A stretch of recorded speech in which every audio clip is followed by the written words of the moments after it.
और सौरभ मालवीय, आप भी पॉलिटिकल एनालिस्ट हैं। सरल, सबसे पहला सवाल मेरा आपसे है, प्रधानमंत्री ने जितना भाषण दिया है उसका लबोलुबाब ये है कि कांग्रेस इस देश में बहुत लंबे समय तक शासन में रही, लेकिन उसके ज़रिए देश जिस तरक्की के रास्ते पर बढ़ सकता था, जो कामयाबियां, जो सफलताएं देश के नाम हो सकती थी, स्थितियां लोगों की जितनी बेहतर हो सकती थी, वो नहीं हुई, क्योंकि मंशा, इंटेंट ठीक नहीं था सरकार का। राणा साहब, सबसे पहले तो आपको और आपके सभी दर्शकों को गुड इवनिंग। और आज राज्यसभा में जो प्रधानमंत्री का भाषण था, मुझे उसमें आग की झलक दिखाई दी। मैं आग क्यों कह रहा हूँ? ए फॉर अपमान, जी फॉर घबराहट और जी फॉर घुटन। क्योंकि और मैं बताता हूँ कि मुझे ऐसा क्यों लगा। क्योंकि 2008 में एक सिख सरदार प्रधानमंत्री ने अमेरिका के सामने अपनी शर्तों पर उससे आंखों से आंखें मिलाकर न्यूक्लियर डील की। उस डॉक्टर मनमोहन सिंह जी के योगदान को भुलाकर नरेंद्र मोदी जी ने सिख समुदाय का अपमान किया। प्रधानमंत्री मोदी जी कह रहे थे कि लोकसभा में उन्हें बोलने नहीं दिया गया। उनसे सवाल पूछने के लिए वहां संजना जाटव जैसी दलित महिला सांसद कांग्रेस की खड़ी थी। उन महिला सांसदों पर सवाल उठाकर नरेंद्र मोदी जी ने महिलाओं का अपमान किया। देश के पहले प्रधानमंत्री पंडित जवाहरलाल नेहरू 35 करोड़ देशवासियों की समस्याओं को अपनी समस्या मानकर कहते थे कि मेरे सामने 35 करोड़ प्रॉब्लम है। लेकिन प्रधानमंत्री ये समझ नहीं पाए और पंडित जवाहरलाल नेहरू जी पर ओछे आरोप लगाकर उन्होंने पूरे ब्राह्मण समाज का अपमान किया। प्रधानमंत्री जी ने आदिवासी राष्ट्रपति के अभिभाषण पर लोकसभा में जवाब ना देने की बजाय पीठ दिखाकर वहां से भाग उठे। उससे उन्होंने आदिवासी राष्ट्रपति का अपमान किया। दलित लीडर ऑफ ऑपोजिशन, जिन्होंने 6 साल की उम्र में अपने परिजनों को जलते हुए देखा, संघर्ष करके यहां तक पहुंचे, उनकी उम्र पर आज ओछा तंज कस के प्रधानमंत्री जी ने दलितों का अपमान किया। और मोदी जी ने महात्मा गांधी को फूट डालो और राज करो जैसे अंग्रेजी हथकंडों के बावजूद भी जो उनके एक ढांचे में नहीं डाल पाए थे, प्रधानमंत्री मोदी जी ने आज उन्हें सिर्फ गुजराती आइडेंटिटी से जोड़कर उन्होंने पूरे गुजरात और बल्कि पूरे देश का अपमान किया।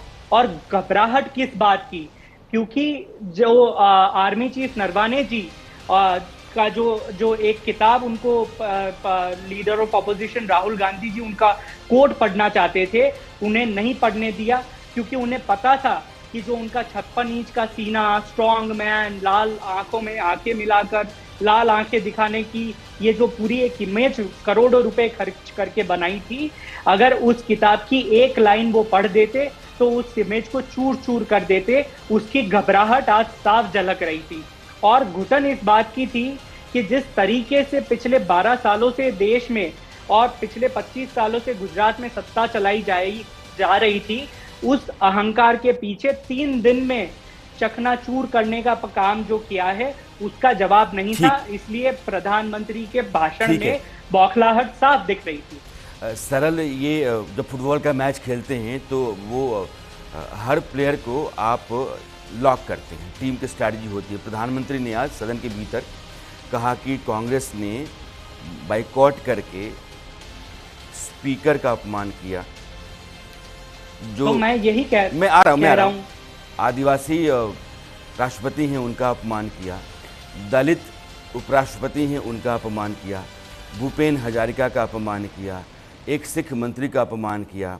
तो आप फिर उसी तरीके से अलग अलग कारणों से कांग्रेस बीजेपी के ऊपर आरोप लगा रहे हैं। एक बात मुझे बड़ी परेशान कर गई, जात को लेकर के पंडित नेहरू लगातार अपनी पॉलिसी में क्लैरिटी रखते रहे, धर्म और जात के खिलाफ रहे, और आज आप पंडित नेहरू को ब्राह्मण समुदाय से जोड़ करके कहते हैं कि पंडित नेहरू के बारे में उन्होंने कहा तो उन्होंने ब्राह्मणों का अपमान किया।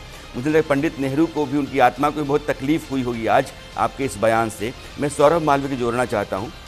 सौरभ, प्रधानमंत्री ने जो कुछ कहा है, अभी आपने सरल को सुना है और इनके अपने तर्क हैं।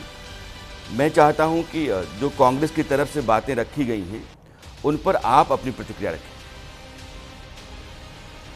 देखिए, आज़ादी के बाद भारत की आज़ादी के साथ दुनिया भर में बहुत सारे देश आजाद हुए थे उसके आसपास में, और वो सारे देश आज विकसित राष्ट्र हैं, लेकिन भारत आज भी विकासशील है। वो तो पाकिस्तान भी हुआ था ना। हाँ, पाकिस्तान तो भारत के भारत का हिस्सा है, वो उस पर अभी नहीं जाएंगे, बाद में बांग्लादेश हो गया तो उधर नहीं जाएंगे। लेकिन दुनिया के अन्य भी देश, बहुत सारे देश थे, लेकिन ये जो विकास की प्रक्रिया थी वो बहुत पीछे रह गई। यानी जिस गति से भारत को चलना चाहिए था वो नहीं रहा। उन सारी चीजों को रेखांकित करते हुए सांकेतिक रूप से स्वतंत्र भारत के प्रधानमंत्री यानी कांग्रेस नीति समर्थित प्रधानमंत्रियों ने जिस तरह से देश के सामने एक रोड मैप दिया, उस रोड मैप को बहुत स्पष्ट रूप से भारत की जनता देख रही है। राणा जी, 2-3 बातें बड़ी महत्वपूर्ण प्रधानमंत्री ने कही कि आजादी के बाद देश ने पहली बार एक मजबूत नेतृत्व देखा, सुशासन देखा, सामाजिक न्याय देखा, गरीब कल्याण देखा, आर्थिक प्रगति दुनिया के मंच पर इतनी तेज गति से भारत ने किया है कि आज दुनिया भर की देशों के सामने हम नजर मिला के आंख में आंख डाल के खड़े होने वाले एक समर्थ और सक्षम और मजबूत भारत के रूप में आए हैं। यही हमारी विदेश नीति की सफलता है। भ्रष्टाचार इस सरकार ने इस कार्यकाल में मोदी सरकार के पार्ट 2 में भ्रष्टाचार कहीं दिख नहीं रहा है। ये भारत के सामने लोकतंत्र की एक विजय है। लगातार जनता का आशीर्वाद मिल रहा है और लगातार कांग्रेस समाप्त होती जा रही है। छोटे बड़े चुनावों को देखें तो लगभग 60 चुनाव कांग्रेस के युवराज के नेतृत्व में, अबोध बालक के नेतृत्व में कांग्रेस खो गई है। छोटे बड़े 60 चुनाव, यानी कांग्रेस जा कहां रही है। अटल जी के बाद पहली भारत में एक इस तरह से मजबूत एनडीए गठबंधन की यह सरकार एक समर्थ भारत की तरफ जा रही है, जहां पर सबका साथ सबका विकास है और जहां पर सबकी रक्षा सबकी सुरक्षा है। इसलिए ये बहुत ही प्रबल और मजबूत स्थिति में दिख रहा है कि प्रधानमंत्री ने कहा है कि समर्थ भारत, सक्षम भारत, मजबूत भारत और सबको साथ लेके चलने वाला भारत विश्व पटल मैं आता हूं। अनंत विजय और मिताली मेरे साथ जुड़ गए हैं, आप दोनों का बहुत बहुत स्वागत है। निखिल, जो पूरी चर्चा है मैं चाहता हूं कि फोकस रहे। एक सरकार वो जो कांग्रेसी प्रधानमंत्रियों के ज़रिए चलती रही, एक नरेंद्र मोदी की अगुवाई में चलने वाली सरकार, आज उन्होंने दोनों की तस्वीर रखी कि पहले के सरकारों के साथ संकट समस्याएं क्या थी, और नरेंद्र मोदी ने अपने बारे में 3-4 बातें कही कि ये डेयरिंग गवर्नमेंट है, डेवलपमेंट ओरिएंटेड है, डेडिकेटेड है और डिसाइसिव है मोटे तौर पर। इसको आप कैसे देख रहे हैं? प्रधानमंत्री ने आंकड़े भी रखे, रेफरेंसेस भी दिए और एक पूरी तस्वीर रखने की कोशिश की होगी। यशवंत जी, सबसे पहले तो मुझे ये नहीं समझ आता कि प्रधानमंत्री को 12 साल हो गए हैं देश के प्रधानमंत्री बने हुए, अभी भी उन्हें पिछले 60 साल, 50 साल, 70 साल का क्यों दुखड़ा गाना है। दूसरी बात, 2014 तक ऐसा नहीं है कि खाली कांग्रेस का शासन रहा है, बीच में बीजेपी की सरकार भी थी, जनता दल की सरकार भी थी और सरकारें भी थी, लेकिन किसी भी प्रधानमंत्री ने, ना अटल जी ने, ना मनमोहन जी ने, ना उनसे पहले के आने वाले प्रधानमंत्रियों ने पिछली सरकारों का इतना दुखड़ा नहीं रोया। यशवंत जी, ये जो प्रधानमंत्री संसद के पटल पे खड़े होके करते हैं वो बिल्कुल यही रहेगा कि अगर आज मैं किसी चीज में नाकाम रहूं तो मैं बोलूं अरे मेरी गलती नहीं है, मेरी पिताजी की है, मेरे पिताजी थोड़े और ज्यादा पैसे कमा लेते ना, थोड़े और अच्छे स्कूल में भेज देते तो ज्यादा अच्छा कर लेता। और अगर कभी कोई बोल दे कि अरे पिताजी ने तो अपने बल पे पूरा करा है, तो मैं बोलूं अच्छा चलो उनकी नहीं, मेरे दादाजी की है, दादाजी थोड़ी और पहले पैसे कमा लेते तो और अच्छा हो जाता। देश की जो भी ग्रोथ हुई है उस ग्रोथ में सब प्रधानमंत्रियों का हाथ है। बीजेपी के अटल जी का भी है, नेहरू जी का भी है, इंदिरा गांधी का भी है, मोरारजी देसाई जी का भी है, नरसिम्हा राव का है, मनमोहन जी का है, सबका है और अब प्रधानमंत्री मोदी का है। लेकिन किसी भी प्रधानमंत्री को कभी ये जरूरत नहीं महसूस हुई कि मैं आके अपने प्रेडिसेसर्स पे इतने कटाक्ष रखूं। प्रधानमंत्री कहते हैं कि मेरा सारा समय तो सिर्फ पिछली सरकारों की गलतियां सुधारने में ही निकल जाता है। सच्चाई तो यह है उनका सारा समय हेडलाइन मैनेजमेंट और अपनी नाम बदलने में निकल जाता है। कितनी सारी पिछली सरकारों की स्कीम्स के इन्होंने नाम बदलते रहते हैं, फिर कहते हैं नहीं नहीं ये तो हम नई स्कीम लाए हैं। कितनी जगह जब फीता काटने जाते हैं, चेनाब रेलवे हो, कोई और टनल प्रोजेक्ट हो, द्वारका एक्सप्रेसवे हो, ये ट्रेन वो ट्रेन, उनकी शुरुआत तो कांग्रेस की सरकार में हुई होती है। और थोड़े से क्योंकि आंकड़ों पे बात करनी जरूरी है जब हम विकास की एक बात करते हैं, सौरभ मालवीय जी ने कहा कि जितने भी देश आजाद हुए थे भारत के साथ वो सारे आज विकासशील नहीं रहे, विकसित हो गए। पता नहीं है कौन से दुनिया कौन से ब्रह्मांड में रह रहे हैं। भारत के साथ जो भी देश आजाद हुए थे उसमें से 8 भी गिनवा देना, ये जो भारत के उस 1940s में जो भी आजाद हुए थे उसमें 8 भी गिनवा दें जो डेवलप्ड हो, नहीं गिनवा पाएंगे, क्योंकि विकासशील देश ज्यादातर दुनिया में, सिंगापुर का एक एग्जांपल आप छोड़ दें जो एक सिटी स्टेट है, सारे डेवलपिंग कंट्रीज, फॉर्मर कॉलोनीज, सारी आज भी विकासशील देश ही हैं। फर्क इतना है, भारत एक इकलौता देश ऐसा है, या one of the very few, जहां पर लोकतंत्र कायम रहा, गरीब होने के बावजूद, पिछड़ा होने के बावजूद, फॉर्मर कॉलोनीज होने के बावजूद लोकतंत्र कायम रहा। उस लोकतांत्रिक तरीके से एक चाय वाला प्रधानमंत्री बना। और मैं आता हूं, लेकिन चाहूंगा 1947 में इंडिया की जीडीपी थी 2.7 लाख करोड़ और 2014 में 100 लाख करोड़, 50 गुने का इंक्रीज। नेहरू जी जब प्रधानमंत्री बने थे 83% देश इलिटरेट था। जब 2014 में मोदी जी प्रधानमंत्री बने तो 80% देश लिटरेट था। 2004 में $700 बिलियन की जीडीपी थी जब मनमोहन जी प्रधानमंत्री बने अटल जी के बाद। 2014 में $2 ट्रिलियन की थी, लगभग तिगुनी। और 2024 में मोदी जी के 10 साल के कार्यकाल के बाद 4 ट्रिलियन पहुंचने वाली थी। तो मनमोहन जी ने अपने 10 साल के कार्यकाल में जीडीपी को लगभग तिगुना करा, मोदी जी ने दुगना करा। बट अब आ जाके केवल नंबर बता दें कि हमने इतना बढ़ा दिया, प्रीवियस सरकारों ने कितना बढ़ाया है। मैं ये जो अर्थशास्त्र के मामले हैं, मिताली के पास जाऊंगा जरूर। एक बात कहना चाहूँगा कि इजराइल जैसा छोटा देश है, वो भी 1945-46 के आसपास आज़ाद हुआ। जापान दूसरे विश्व युद्ध के बाद तो ध्वस्त हो गया था, और जापान आज की तारीख में जहाँ है, ध्वस्त हुआ देश में, कहीं पहले भी वो अच्छा था, लेकिन दूसरे विश्व युद्ध की जो पूरी विभीषिका थी, कॉलोनीज नहीं थी। मैं उस पर नहीं जाना चाहता, मैं अपनी चर्चा में रहना चाहता हूँ। मैं अनंत विजय को शामिल करना चाहता हूँ। नहीं हुआ, म्यांमार, पाकिस्तान, श्रीलंका, फिलीपींस, ठीक है, आपकी अपनी बात सही है, लेकिन आप मतलब एक तरफ नहीं जा सकते हैं। जब भी आप कंपैरिजन करते हैं तो दोनों तरह के उदाहरण सामने रखते हैं। बहुत बेहतर होने वालों को उनके कारण देखते हैं, और जो खराब कर गए उनकी वजहें भी देखते हैं, ताकि आप सही नतीजे पर पहुंच पाएं। अनंत विजय, मैं कुछ सवाल लंबा नहीं पूछना चाहता हूं, क्योंकि आपने पीएम को सुना है।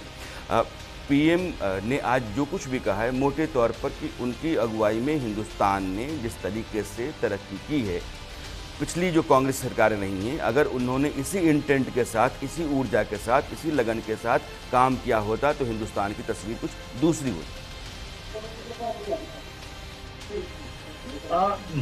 राणा जी देखिए, निखिल मेरे मित्र हैं, लेकिन कई बार निखिल जी के साथ दिक्कत ये होती है कि वो कांग्रेस का चश्मा वो उतार नहीं पाते हैं, और कांग्रेस का मोह जो है वो उनसे छूटता नहीं। तो मोह के धागों में वो फंस के, उलझ के, अपने तर्कों में इतने उलझ जाते हैं कि कहीं का रोड़ा कहीं का ईंट जोड़ के वो भानुमति का कुनबा तैयार करना चाहते हैं। प्रधानमंत्री ने स्पष्ट कहा, और अभी निखिल जी कह रहे थे कि अपने प्रीडिसेसर्स पे कितने, क्या आप ये कल्पना कर सकते हैं कि इंदिरा जी अपने प्रीडिसेसर नेहरू जी पर हमले करती? क्या आप कल्पना कर रहे थे कि राजीव जी अपने प्रीडिसेसर इंदिरा जी के कार्यकाल पर हमले करती? क्या मुरारजी भाई ने नहीं किया था? क्या अटल जी ने नहीं किया? अरे भाई, आप थोड़ा तो तर्कसंगत बातें किया करिए। एक ही परिवार के अपने पूर्ववर्ती पर कैसे हमले करेंगे? हम निखिल जी धैर्य रखिए सर, राहुल जी की तरह क्यों व्यवहार करते हैं प्लीज। राहुल जी तो उस तरह से कर ही रहे, आप भी अगर टीवी पर हैकल करने लगेंगे सामने वालों को तो ये ठीक बात नहीं है ना। राहुल जी ने कल जिस प्रकार से रवनीत बिट्टू जी को हैकल किया, प्लीज वैसा मेरे साथ व्यवहार मत करिए सर। वो तो कम से कम सिख थे, तो उनको लोगों का समर्थन भी मिल गया, हमें तो वो भी नहीं मिल पाएगा। इसलिए प्लीज हाथ जोड़ के निवेदन करता हूँ आपसे कि मुझसे राहुल जी जैसा व्यवहार न करें। मैं सिर्फ ये कह रहा हूं कि अपने प्रीडिसेसर पर हमले करने की बात जहां तक आप करते हैं तो थोड़ा सोच लिया करिए कि क्या पुत्री पिता के खिलाफ, क्या पुत्र माता के खिलाफ हमले करेगा क्या? 60 वर्ष तो इसी में निकल गए। तो खैर मैं नहीं जाता हूं इस पर कुछ नहीं। प्रधानमंत्री ने स्वयं कहा कि उनको गड्ढे भरने में बहुत समय लग रहे हैं, और सचमुच गड्ढा तो है इस देश में, ये इस बात की कोई इनकार नहीं कर सकता। बल्कि मुझे लगता है कि निखिल जी भी नहीं इनकार कर सकते कि गड्ढे तो बने। जिस मनमोहन सिंह को लेकर इतने लालोट हो रहे हैं, इतने गड्ढे बने उनमें, 2G से लेके 4G से लेके जीजा जी तक, पता नहीं कितने गड्ढे बने, मुझे नहीं मालूम। ये तो राजनीति की रफ्तीली राह पर मैं नहीं जाता हूं, लेकिन आंकड़े इस बात का गवाह। इसलिए जनता भी इस बात को समझते हुए कांग्रेस पार्टी से, दरअसल देखिए क्या है राणा जी, कांग्रेस पार्टी के सामने नेतृत्व का संकट है। नेतृत्व को ये समझ में नहीं आता। नेतृत्व का संकट और मोदी के प्रति नफरत याद से नहीं है, ये गुजरात के जमाने से है, जब उन्हें मौत का सौदागर कहा गया था और पलट के मोदी ने भी उसी भाषा में उत्तर दिया था। एकमात्र उनको, इन लोगों, गांधी परिवार के सामने आशा की किरण नहीं बच रही है, दिखाई नहीं दे रही है। उनको लग रहा है कि अब उनके परिवार का क्या होगा, क्या होगा राहुल गांधी का, क्या होगा प्रियंका जी का। सारे घोरे खोल लिए उन्होंने। प्रियंका जी भी उत्तर प्रदेश गई 2.5% और एक विधायक की पार्टी बन के रह गई कांग्रेस वहां। तो इन सारी चीजों को देखने के बाद कांग्रेस पार्टी का फ्रस्ट्रेशन वाजिब है, और आज प्रधानमंत्री का उसी फ्रस्ट्रेशन को रेखांकित करता हुआ भाषण, मुझे लगता है कि कल उनको रोकने की कोशिश भी गलत थी और आज उन्होंने उसका हिसाब बराबर भी कर। मिताली, मैं आता हूं